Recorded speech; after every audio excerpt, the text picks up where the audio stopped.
Hello class, we will continue with our discussion on Title 1, Chapter 1. Today we're going to start with Section 2. Last meeting we have discussed Section 1. Section 1 enumerates the forms of a negotiable instruments. We have discussed also what is a negotiable promissory note and a negotiable bills of exchange. Now today we are going to go over Section 1 and the first section, the items enumerated in section 1, and these items start with letter B. Must contain an unconditional promise or order to pay a sum certain in money. As mentioned in my previous video, sum certain in money is covered by section 2 and unconditional promise is covered by section 3. Section 2, let us read. Certainty as to sum. What constitutes? The sum payable is a sum certain within the meaning of this act, although it is paid with interest. Letter B, by stated installment. Letter C, by stated installment with the provision that upon default in payment of any installment or of interest, the whole shall become due, or with exchange, whether at a fixed rate or at a current rate. And E, with cost of collection or attorney's fees in the case payment shall not be made at maturity. With interest, you know that, no? I promise to pay 10,000 pesos at 10% interest. So, ibig sabihin, on due date, magkakano ang babayaran mo? 110% of the total amount. So, if it is 1,000, it's 1,100. Letter B, by stated installment. When you say by stated installment, the word stated there indicates that certain installment. Like, I promise to pay 10,000 pesos on 2 equal monthly installments starting April 1. Ibig sabihin, it's 10,000 divided by 2. And your first installment is due on April 1. The second installment is due on May 1. No? May 1. Ganun yung stated installment. Or with a stated installment, due date, tapos may stipulation ka doon, letter C ha, may stipulation ka doon na just in case may remiss sa pagbayad ng isa o dalawang installment, the entire installment is due, that is still a sum certain in money. Or, let us say, an exchange, no? I promise to pay $10,000 or its monetary equivalent on due date. No? So, that is determinable, that is certain because that you could compute that one. No? And letter E, with cost of collection or attorney's fees in case payment shall not be made at maturity. Sometimes, nilalagay natin dito as a penalty, no? Penalty that in case the maker will fails to pay on time, then the attorney's fees, the cost of collection will be charged to him. Sum certain pa rin siya. Take note that a sum certain in money is different from a certain sum of money. That is why the law says is a sum certain in money. One tip, no, in studying negotiable instruments law class is that you have to know the provisions by heart. And knowing the provisions by heart would mean memorize it, no, because the interchanging of words create different meaning, no. So you read it, you know it in toto, and you should know the differences. Once you rumble the words, it gives different meaning. Okay, so that is section 2, certain sum of money. Let us go to section 3. Section 3 enumerates when is the promise unconditional. An unqualified order or promise to pay is unconditional within the meaning of this act. Ibig sabihin, walang condition, no? But sometimes, it's coupled with, no? Ibig sabihin, even this A, B are present, then it's still unconditional. An indication of a particular fund out of which reimbursement is to be made, or a particular account to be debited with the amount. Like, let's say, pay X or order the sum of 10,000 pesos. And you reimburse yourself, out of the money that I have with person Y. Okay, so the reimbursement, as to where the reimbursement would come from in case the acceptor pays the instrument, yun ang conditional, but the payment is unconditional. The issue would be different if you say, pay X or order from the money I have at BPI. What if we do not have any money at BPI? Then the order becomes conditional. It ceases to be a negotiable bill of exchange. Pero pag ang reimbursement lang pwede yan siya class, no? Letter B, the statement of the transactions which gives rise to an instrument. Let's say, for value received, no? Sometimes when you make a promissory note, gusto mo pagandahin, no? Lagyan mo ng kwento kung paano niya nakuha yung utang niya, no? That in itself will not make the promise unconditional. Okay, section 2 deals with some certain. Section 3 deals with when would you know that the promise is unconditional or conditional. Now, section 4, determinable future time. When can you say that that time is determinable?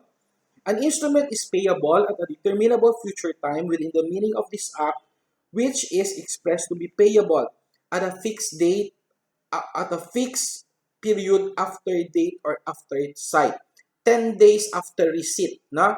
10 days after date. Parang gano'n. So may reference ka kung kailan ang due date mo. Or at a fixed or determinable future time specified therein. On December 20, no? On December 25, no? That is a fixed determinable future time. Or at a fixed after the occurrence of a specified event which is certain to happen, although the happening of which may be certain. When you graduate from when your dog dies, no? When your dog dies, because no dog lives forever, no? So in that case, the promise is still unconditional. Okay, the determination of future time is still the future time could still be determined. So when you say, I promise to pay you 10,000 10 days after you get married, is that an unconditional? Is that a determinable future time? It is an undeterminable future time. Why? Because I do not know. Baka hindi ka pala magpakasal, no? But if I say 10 days after the death of your dog, no, and your dog is certain to die, di ba? No dog lives forever. So in that case, the time becomes determinable. Okay, that is section 4. Now, section 5, even if you put add-ons, no, add-ons and the like, it will not affect, no, the negotiable billable character of the instrument. So section 5, you just read, okay? Section 5, section 6, this is for seal, no? Even if there is a seal, no? The omission seal particular money. The validity of the negotiable character of the instrument are not affected by the fact that, section 6 yan siya, it is not dated, because you could always insert the date, na? We will discuss that later. Does not specify the value given or that with any values given thereof. Letter C does not specify the place where it is drawn or the place where it is payable. It bears a seal, designates a particular kind of current money in which it is payable. So these are minor things, no, minor things which are curable, which in essence will not affect the negotiable character of the instrument. Section 7 is very important class when payable on demand. An instrument is payable on demand when, letter A, it is expressly said to be payable on demand at sight or upon presentation. I promise to pay 10,000 pesos, no? On demand. On demand, at sight or at presentation. Take note, class, that you're done with your obligations and contracts, di ba? Standard is the rule that when there is no demand, there is no delay.